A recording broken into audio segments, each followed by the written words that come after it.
Selamat siang pemirsa, kembali lagi bersama saya Fernanda Alfianita dalam Bogor Today yang selalu menyajikan berita terhangat, teraktual, dan terpercaya. Selama 30 menit ke depan, kami akan menemani istirahat siang Anda hari ini. Berikut liputan lengkapnya.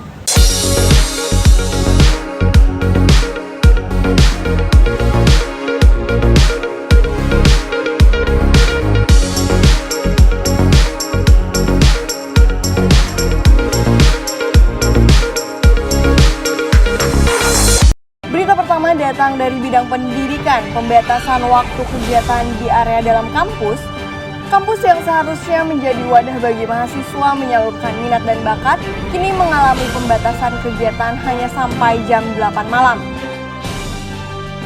Pembangunan tahap 2 Masjid Agung Kota Bogor hingga kini telah mencapai 97% dan bisa segera digunakan di awal 2023. Patung Kapten Tubagus Muslihat di Simpang Jalan Kapten Muslihat Kota Bogor diharapkan dapat dirawat dengan baik. Patung pahlawan kemerdekaan ini merupakan hasil karya seniman Yayat Derajat. Dengan adanya kebijakan ini, tembakau daerah menjadi alternatif bagi perokok. Dianggap murah dan efektif, masyarakat mulai beralih dari rokok pabrikan ke tembakau daerah.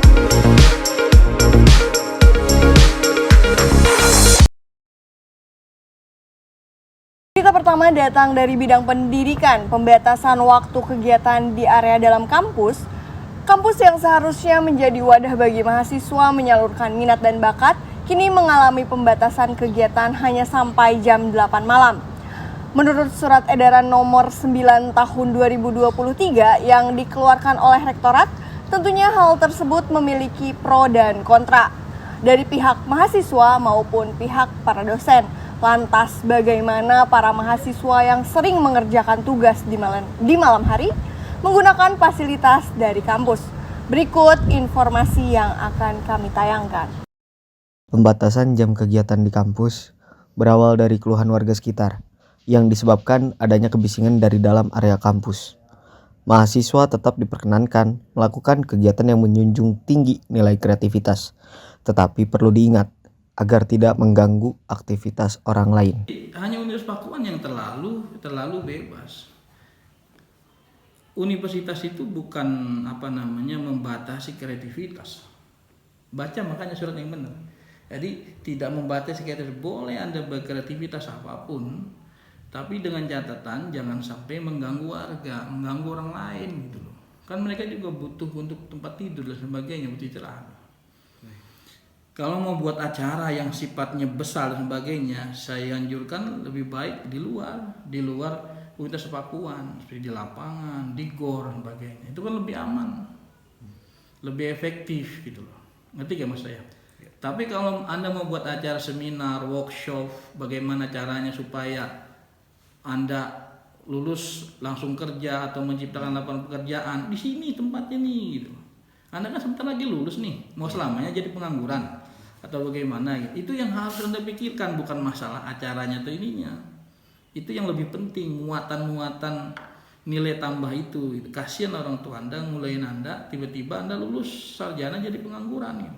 Ya, laporan dari saya Muhammad Rafael Renata undur diri, kembali ke studio.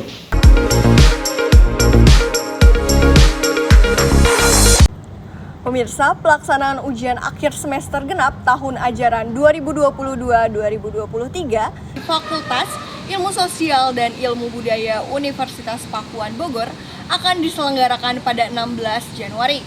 Persiapan keseluruhan penunjang pelaksanaan UAS telah siap untuk dilaksanakan. Berikut liputannya. Terima kasih Fernanda. Berikut tanggapan mahasiswa serta dosen terkait persiapan pelaksanaan UAS FISIP 2023. Verdik Abdurrahman dari Prodi Bahasa Inggris. Mau nanya, ini kan bentar lagi di FISIP sendiri bakal ada UAS ya. Yang persiapan Verdik sendiri buat ngadepin UAS gimana? Kalau dari saya sendiri sih ya belajar dikit-dikit ya, ngulang-ngulang materi yang kemarin-kemarin sama bagi waktu dengan kegiatan yang lain. Terus untuk tips and trick yang bisa dibagi ke mahasiswa lain ada nggak? Untuk ke mahasiswa lain paling ya nyicil aja sih belajarnya, lebih kayak apa yang udah didapetin hari ini mungkin diulang lagi malamnya, sama kayak pelajaran lainnya aja. Untuk harapan Febri sendiri buat nilai UAS sendiri seperti apa sih? Kalau dari saya sendiri sih yang lebih penting memuaskan gitu ya, karena kalau apa yang udah diperjuangin itu hasilnya bagus, kita sih senang. Seperti tahun-tahun sebelumnya ya, sekarang lebih intens dan saya harapkan semuanya adalah offline ya, offline.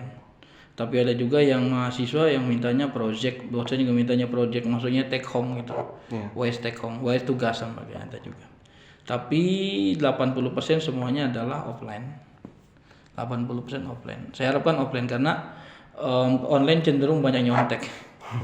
Copy paste dan sebagainya. Jadi saya merasa kayak gimana? Karena saya bagian akademik ya. Jadi lebih banyak mudorotnya tuh kalau online tuh. Karena ya tadi itu.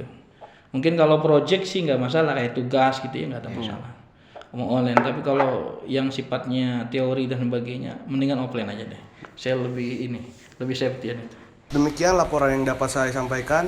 Saya Muhammad Rafi Aljarenata, kembali ke studio.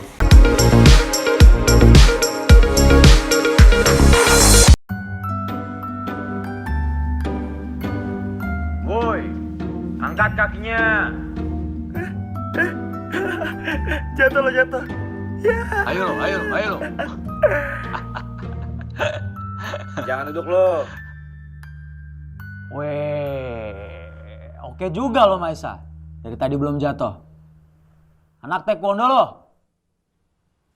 Saya penari balet, Kak. Hah? Balet? Seriusan lo? Maisa, salah masuk sekolah lo. Lo harusnya masuk sekolah cewek aja. Maaf, Kak. Tapi menari bukan cuma buat perempuan.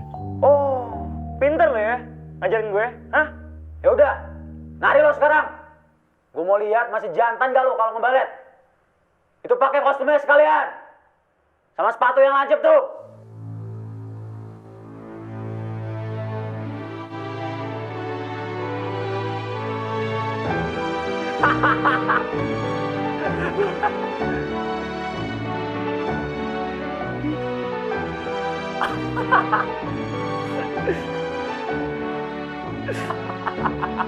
Cepet muternya, cepet apa?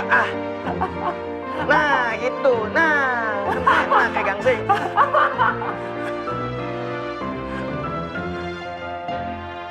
Woi, jangan berhenti kalau gue belum suruh berhenti.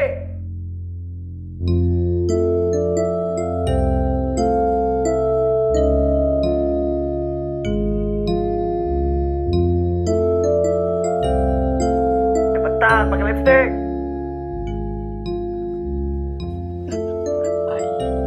Cantik juga lo. Merah banget nih. Yuk, sekarang godain temen lo. Godain. Iya godain. Kenapa? Oh, udah nggak bisa ya? Sekarang bisa digodain? Hah? Godain aku mas, godain aku.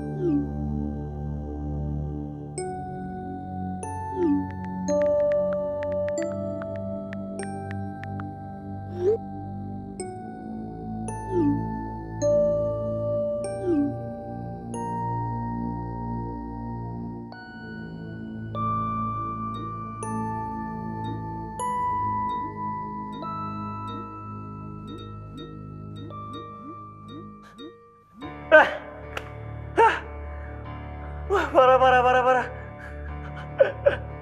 Woi, pada kerasukan nih. Pakai rok aja lah semua. Tolong, Kak. Berhenti. Atau kami lapor ke pihak sekolah. Apaan deh? Makin absurd sih. Kak, kalau kakak ngelecehin Maisa, Berarti kakak udah ngeliatin kita semua dong. Minta maaf atau kami bongkar semuanya. Jangan lupa, pesan-pesan kalian juga ada di sini. Minta maaf, minta maaf, minta maaf, minta maaf, minta maaf, minta maaf, minta maaf, minta maaf. Udah iya, gue minta maaf.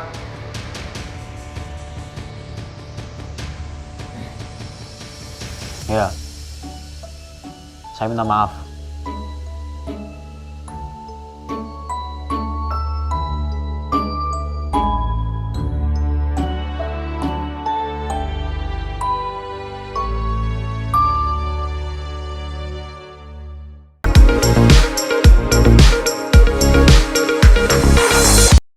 Pembangunan tahap 2 Masjid Agung Kota Bogor hingga kini telah mencapai 97% dan bisa segera digunakan di awal 2023. Setelah sebelumnya pada akhir tahun 2022, Wali Kota Bima Arya telah meresmikan bagian dalamnya. Berikut liputan lengkapnya. Ikhlas melangkahkan kaki ke sini untuk bersama-sama mendapatkan barokah dari Allah. Pembangunan Masjid Agung yang telah lama dinantikan oleh masyarakat Kota Bogor telah diresmikan, walaupun hanya bagian dalam.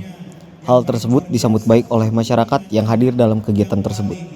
Peresmian tersebut dipadukan dengan kegiatan doa awal tahun bersama masyarakat.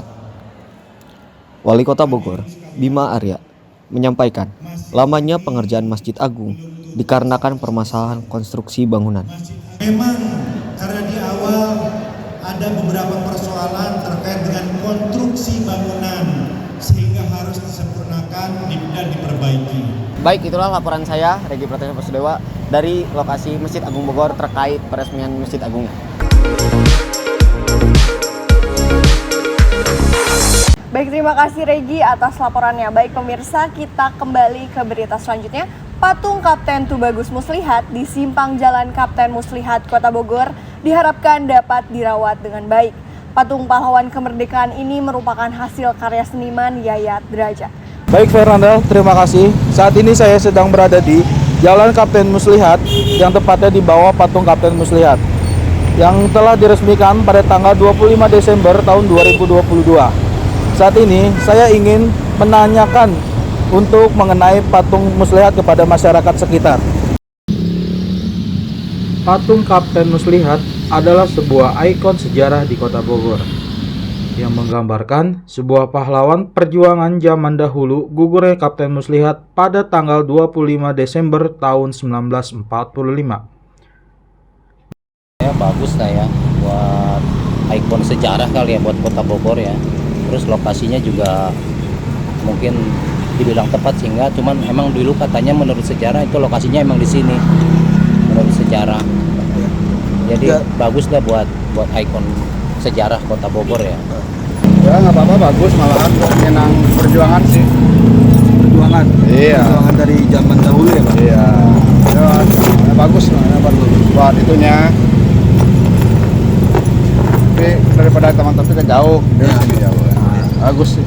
Masyarakat Kota Bogor dan sekitarnya diharapkan dapat menjaga kelestarian patung Kapten Muslihat dengan sebaik mungkin. Saya Fikri melaporkan dari lapangan untuk studio.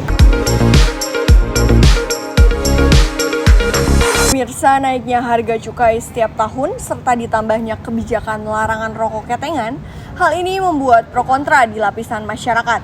Masyarakat menengah ke bawah mengeluhkan kebijakan ini mulai dari pedagang kecil sampai pembeli.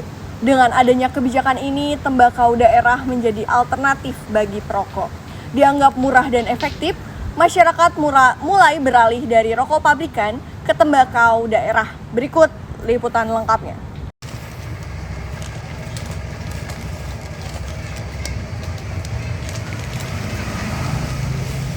Dengan adanya kebijakan pemerintah soal larangan rokok ketengan, kebijakan ini menuai banyak pro dan kontra dari berbagai lapisan masyarakat, mulai dari pedagang kecil hingga masyarakat umum.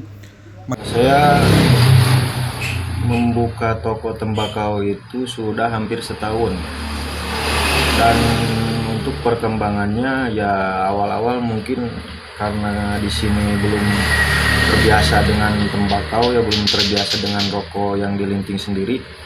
Ya adalah jangka waktu yang sepi gitu kan, jadi belum rame. Tapi dengan kenaikan cukai baru-baru ini, ya orang-orang mulai mengenal, mulai ingin mengetahui apa itu rokok linting dan apa itu tingwe ya disebutnya. Jadi mereka mencoba untuk tembakau daerah yang dilinting sendiri atau tembakau yang sudah memang ada cukainya gitu kan. Ya begitu kira-kira. Masyarakat mulai memilih alternatif konsumsi rokok seperti tembakau lintingan. Seperti di daerah Caringin, masyarakat mulai beralih dari rokok pabrikan ke tembakau linting. Dari Suara Mahendra Putra melaporkan untuk Anda.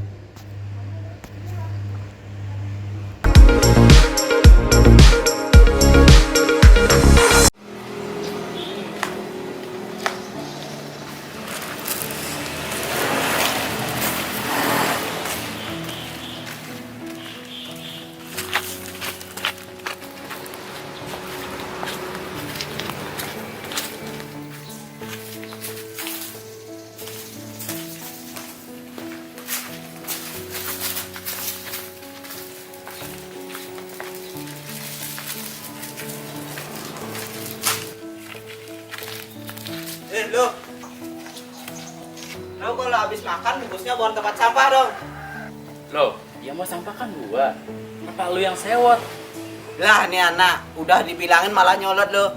Kalau lo buang sampah sembarangan di sini, nanti akan jadi tempat berkembang biaknya nyamuk. Bisa-bisa kita semua kena imbasnya. Bodoh amat.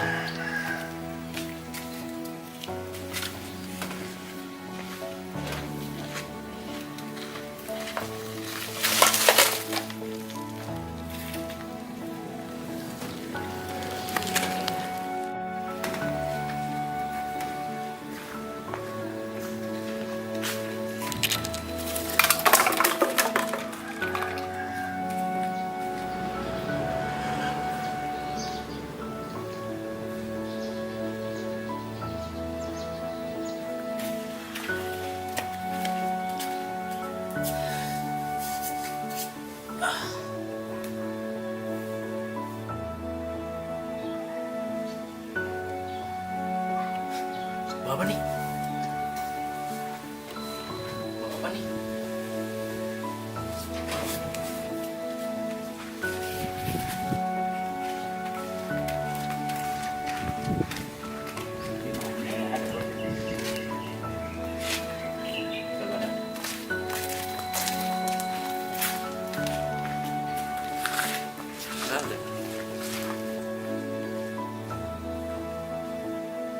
Oh.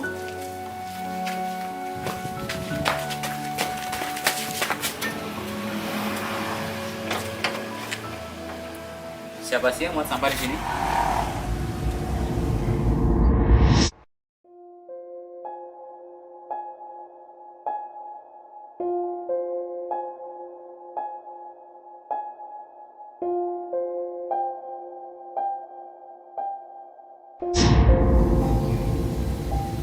Oh, tahu gini, gue gak buang di sini kalau gitu.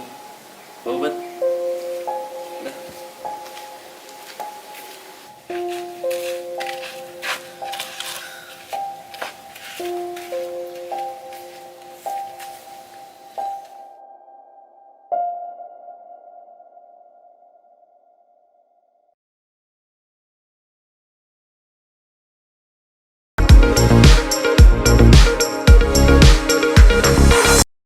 Pemirsa, seperti yang kita tahu, per Selasa 3 Januari 2023, BBM dengan varian non-subsidi resmi turun harga.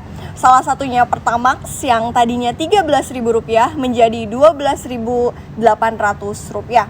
Penurunan harga BBM ini tentunya mengundang banyak pendapat dari pengguna BBM subsidi maupun non-subsidi. Berikut liputannya. Pemirsa, seperti yang kita tahu, per hari ini, Selasa 3 Januari 2023, BBM dengan varian non-subsidi resmi turun. Salah satunya yaitu Pertamax yang tadinya Rp13.000 menjadi Rp12.800. Penurunan harga BBM ini tentunya mengundang banyak pendapat dari masyarakat, baik dari yang pengguna BBM subsidi maupun non-subsidi. Berikut liputannya.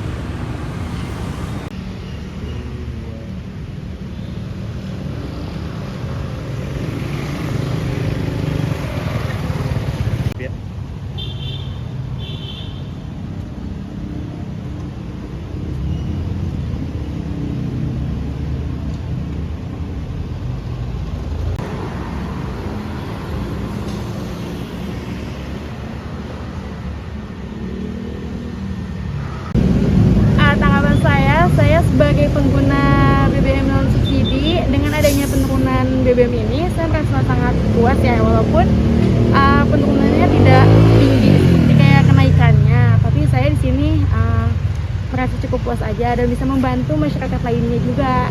Itu aja sih. Tanggapan saya mengenai penurunan subsidi, saya rasa kenapa harus bukan Pertamina yang pertama kali tapi Vivo yang pertama kali. Jadi saya rasa penurunan ini mungkin hanya sebagian untuk kalangan menengah ke atas karena pertama. Jadi kita berharap Pertalite juga ada penyesuaian ya, karena walaupun bagaimana ekonomi akan tumbuh baik kalau semuanya dengan harga yang lebih ekonomis.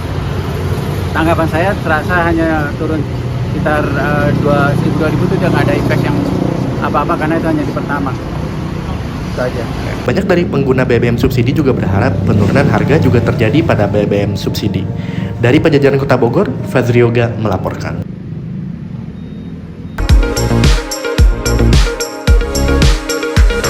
Dinas Koperasi sebagai pemberdaya para pelaku UMKM di Kota Bogor terus memberikan pelatihan kewirausahaan, pemasaran, serta manajemen keuangan kepada para pelaku UMKM agar kualitas sumber daya manusia pelaku UMKM meningkat dalam mengelola usahanya. Baik Fernanda, terima kasih.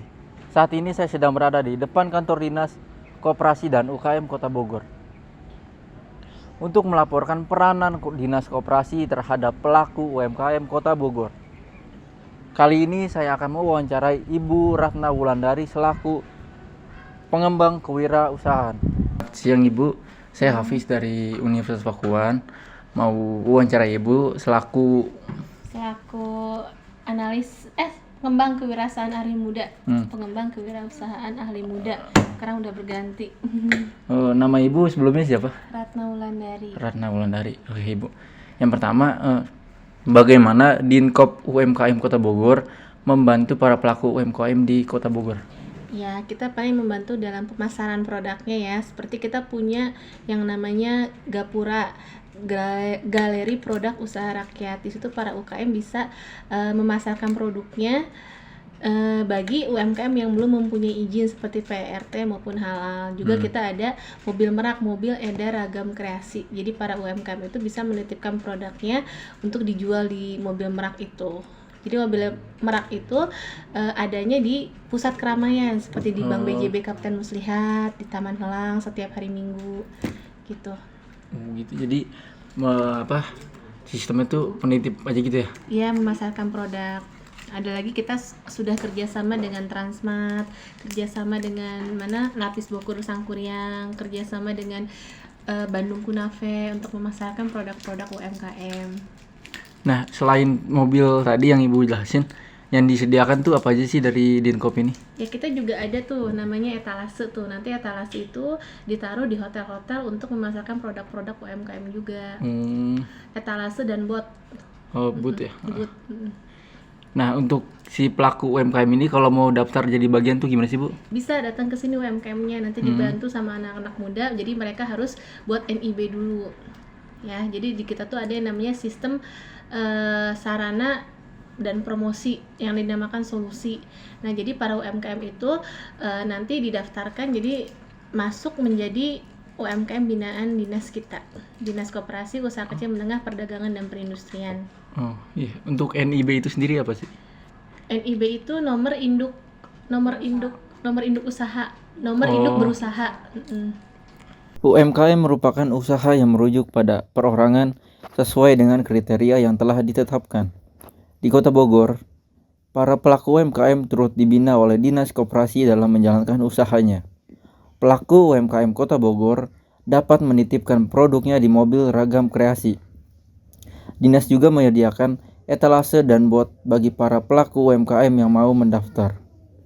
Ratna Wulandari dari Seksi Pengembang Kewirausahaan mengatakan, pelaku UMKM hanya perlu membawa KTP untuk dibuatkan nomor induk berusaha oleh dinas. Kembali ke studio. Pemirsa, objek wisata Seville Resort di Bogor mulai terkenal sejak potretnya viral di berbagai media sosial. Yang menarik, Dari lokasi wisata ini adalah munculnya konsep glamping serta villa yang terletak di area perbukitan. Berikut liputan lengkapnya oleh reporter kami. Baik Fernanda, terima kasih. Saat ini saya sedang berada di Civili yang berada di Jalan Raya Veteran 3 Banjarsari, Ciawi, Kabupaten Bogor. Civili ini adalah tempat destinasi wisata bagi Anda yang ingin menghabiskan waktu bersama keluarga Anda. Dengan abang siapa? Iqbal. Iqbal. Ini Iqbal sebagai apa? Saya sebagai front desk agent di front office. Terus untuk biaya tiket masuk hotel ini itu berapa? Untuk tiket masuk sendiri itu sekitar 25.000, itu untuk tiket masuknya aja ya. Untuk tiket parkir itu untuk motor sekitar 10.000. Kalau untuk mobil 20.000. 20.000. Oh ya. Terus siapa aja yang ngurus hotel Civili ini, pariwisata ini, dan penginapan hotel? Baik. Untuk penginapan sih kita dipisah sama wisata ya. Soalnya untuk general manajernya pun kita ada 2. Kalau untuk perhotelan sendiri, untuk GM-nya itu Bapak Kisro. Kalau untuk wisata sendiri dengan Bapak Teja. Terus apa aja sih yang ada wisata di sini selain hotel penginapan di sini? Kalau untuk wisata sih kita banyaknya itu spot foto, terus ada kolam renang juga, tempat penyewaan motor listrik, tempat main anak juga banyak, lengkap di sini. Terus Civili ini kan sebagai destinasi wisata ya. Di tengah kondisi cuaca hujan gini, apakah ramai pengunjung gitu? Kalau untuk sekarang sih masih ramai ya, soalnya kalau pagi itu kita belum hujan biasanya. Kalau hujan itu biasanya sore kayak gini kan udah pada pulang. Iya. Terus untuk jam operasionalnya aja itu berapa? Dari bukanya jam berapa, tutup jam berapa? Untuk buka sih sebetulnya kita 24 jam karena kita kan ada hotelnya juga seperti itu. Cuma untuk fasilitas seperti penyewaan motor listrik dan lain-lain, spot foto itu mulainya dari jam 7 sampai jam 9. Kalau untuk restonya sih kita 24 jam sama hotel. Terus untuk harapan kedepannya gimana nih Bang? Untuk harapannya sih semoga lebih ramai lagi, untuk fasilitasnya pun dilengkapi lagi agar semuanya bisa menikmati suasana di sana. Cukup mungkin sekian ya. Terima kasih Bang. Civili Resort Bogor yang berada di kawasan Banjarsari, Ciawi, Kabupaten Bogor ini merupakan tempat destinasi wisata sekaligus penginapan. Tempat ini cocok sekali untuk spot berfoto-foto bersama keluarga, kolam renang, penyewaan motor listrik, tempat bermain anak-anak, dan penginapan bersama keluarga. Civili Resort and Camp juga sering kali digunakan untuk aktivitas outbound ataupun gathering dengan nuansa yang menyatu dengan suasana alam sehingga cocok dijadikan penerapan kegiatan wisata. Saya Sigit melaporkan dari lapangan untuk studio. Pemirsa, berita tadi menutup perjumpaan kita hari ini. Jangan lupa terus saksikan Bogor Today setiap hari pukul 12 waktu Indonesia Barat. Saya Fernanda dan segenap kru yang bertugas mengucapkan terima kasih dan sampai jumpa.